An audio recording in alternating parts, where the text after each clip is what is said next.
শুরুতেই নজর রাখবো প্রেসিডেন্সি বিশ্ববিদ্যালয়ের দিকে। সেখানে অবস্থান বিক্ষোভে এসএফআই। কি কারণে অবস্থান বিক্ষোভ?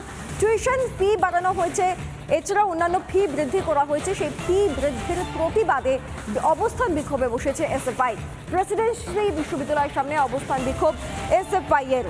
ফি বৃদ্ধির প্রতিবাদে এসএফআই এর বিক্ষোভ। অ্যাডমিশন ফি, টিউশন ফি, এই সমস্ত ফি বাড়ানোর অভিযোগে নিয়ে বিক্ষোভ দেখাচ্ছে এসএফআই। অতিরিক্তভাবে বাড়িয়ে দেওয়া হয়েছে সমস্ত ফি, তারই প্রতিবাদে প্ল্যাকার্ড নিয়ে বিক্ষোভ দেখানো হচ্ছে। ভাস্কর আমাদের প্রতিনিধি এই মুহূর্তে আমাদের সঙ্গে রয়েছেন সরাসরি প্রেসিডেন্সি বিশ্ববিদ্যালয়ের সামনে থেকে। ভাস্কর, এখনো বেশ কিছু পড়ুয়াকে দেখতে পাচ্ছি, মূলত তাদের অভিযোগটা কি রয়েছে একবার যদি তাদের থেকে স্পষ্ট হোক।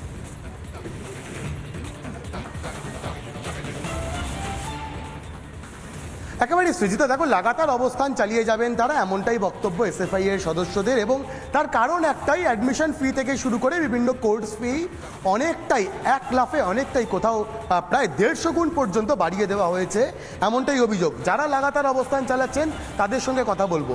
অ্যাডমিশন ফি বা অন্য সেমিস্টার ফি হোক বা কোর্স ফি কত শতাংশ করে মোটামুটি বৃদ্ধি হয়েছে? প্রায় 150% বেশি বৃদ্ধি করা হয়েছে এক লাফে। আমরা এতদিন অবধি যখন প্রেসিডেন্সি ইউনিভার্সিটি হলো তারপর থেকে ফি স্ট্রাকচার চেঞ্জ হয়নি। প্রায় দীর্ঘ 14 বছর পর হঠাৎ করে ফি স্ট্রাকচার চেঞ্জ করা হচ্ছে। এবং 18ই জুলাই আমাদের সাথে সাধারণ ছাত্রছাত্রীর সাথে ওই কমিটির ফিজ রিভিউ কমিটির একটা বৈঠক হয়। সেখানে তারা জানান যে আমরা ভাবনা চিন্তা করছি, আগামী সপ্তাহে তোমাদের জানাবো। তো আজকে 25শে জুলাই সেই মিটিংটা হয় সাধারণ ছাত্রছাত্রীর সাথে। সেখানে আমাদের সামনে একটা প্রস্তাব রাখা হয় যে আমরা ফিজ রিভিউ কমিটি থেকে ঠিক করছি যে ফিজ আমাদের বাড়াতে হবে এবং কীভাবে বাড়াবো তোমাদের সামনে একটা প্রস্তাব রাখছি। সেই প্রস্তাবে আমরা দেখতে পাচ্ছি এতদিন ধরে যে ফিজ আমরা দিয়ে এসেছি তা প্রায় লাফিয়ে প্রায় 150 গুণের বেশি বেড়ে যাচ্ছে। এই যে 150 গুণ এক লাফে ফিজ বৃদ্ধি হচ্ছে, তার বিরুদ্ধে তোমরা অবস্থান করছো, বলছো লাগাতার অবস্থান চালিয়ে যাবে, কিন্তু বিশ্ববিদ্যালয় কর্তৃপক্ষ তাদের সঙ্গে কোনো আলোচনার সুযোগ হয়েছে? অন্তত এই ফিজ রিভিউ কমিটি বাদ দিয়ে উপাচার্য বা ফিনান্স অফিসার কারোর সঙ্গে আলোচনা হয়েছে? না, এই যে জিনিসটা কর্তৃপক্ষ করছে লাগাতার, কয়েকজন প্রফেসরকে এই কমিটির সদস্য বানিয়ে সেই প্রফেসরদের কমিটিকে সাধারণ ছাত্রছাত্রীর সাথে নেগোসিয়েশনে আনার চেষ্টা বারবার করছে। তারা কর্তৃপক্ষ নিজে আমাদের সামনে আসছে না এবং বারবার এই কমিটিকে সামনে রাখছে যাতে আমাদেরকে তারা কনভিন্স করাতে পারে। আমরা আজকে মিটিংয়ে পরিষ্কার জানিয়েছি এবং মিটিংয়ের পরে আমরা যে অবস্থানে বসেছি সেটার একটা অন্যতম দাবি হচ্ছে অথরিটিকে সরাসরি আমাদের সাথে কথা বলতে আসতে হবে। ধরো একদম সুন্দরবনের প্রত্যন্ত জায়গা থেকে যে পড়ুয়া প্রেসিডেন্সিতে ভর্তি হতে আসবে, এতদিন প্রায় 1,003 টাকা তাকে অ্যাডমিশন ফি দিতে হতো, 4,000 টাকার কাছাকাছি অ্যাডমিশন ফি দিতে হতো। এই মুহূর্তে দাঁড়িয়ে তাকে ঠিক কত হাজার টাকা অ্যাডমিশন ফি দিতে হবে? এককালীন ভর্তির সময় যে অ্যাডমিশন ফিসটা 4,200 টাকা, 4,300 টাকা সায়েন্স আর্টস মিলিয়ে আমাদের দিতে হতো, সেইটা আমরা আজকে দেখতে পাচ্ছি যেটা প্রপোজাল, সেখানে এক ধাক্কায় 7,200 টাকা। 7,200 টাকা? 4,200 থেকে এক ধাক্কায় 7,200। এবং অ্যাডমিশন ফিস পাশাপাশি পার সেমিস্টার ফিস, যেখানে আমাদেরকে সায়েন্স এবং আর্টস মিলিয়ে 1,100 টাকা বা 1,225, 1,335 টাকা দিতে হতো, সেইটা এক ধাক্কায় বেড়ে হচ্ছে 3,200 টাকা। টিউশন ফিস যেটা 900 টাকা ছিল, 960 টাকা ছিল, সেটা বেড়ে করেছে 2,100 টাকা। সৃজিতা, যেভাবে যে হারে ফিস বৃদ্ধি হয়েছে নিঃসন্দেহে সেটা চমকে দেওয়ার মতো। কোথাও এক দাফে 2,000 টাকা, কোথাও বা 3,000 টাকা করে ফিস বৃদ্ধি হয়েছে। আর তারই প্রতিবাদে লাগাতার অবস্থান চালাচ্ছেন প্রেসিডেন্সি বিশ্ববিদ্যালয়ের এসএফআই এর সদস্যরা এবং তাদের মুখ্যত দুটি দাবি।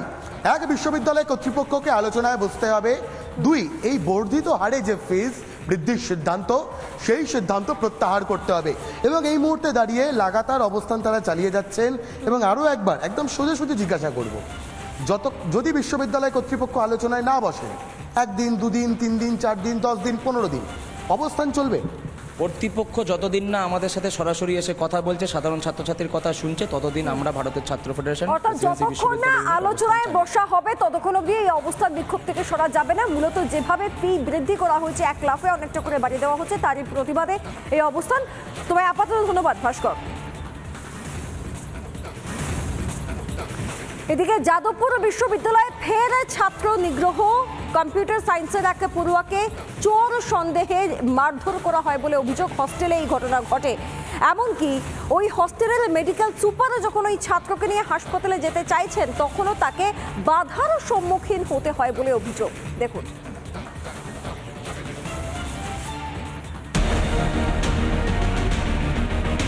আমাদের কাছে অস্বাভাবিক কিছু চোখে পড়েনি বা কেউ কোনো রিপোর্টও করেনি। কোনো শারীরিক বা মানসিক নির্যাতন? না, তবে কিছু হয়নি, খারাপ কিছু হতে হয়তো পারতো। র্যাগিং লাইক সিচুয়েশন হয়তো হতে পারতো।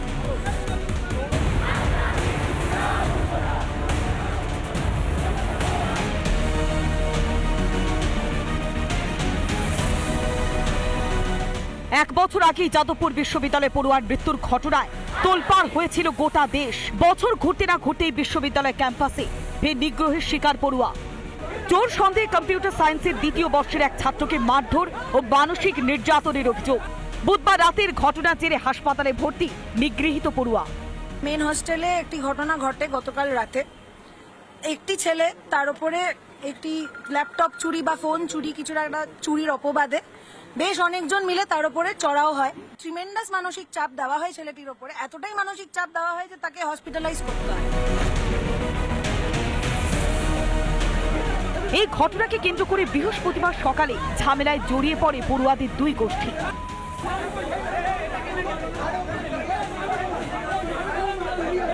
আমি যখন কথা বলতে যাই হঠাৎ করে ওদের মধ্যে কিছু লোকজন আমাকে ঘিরে ধরে আমার মুখে ঘুষি মারা আরম্ভ করে।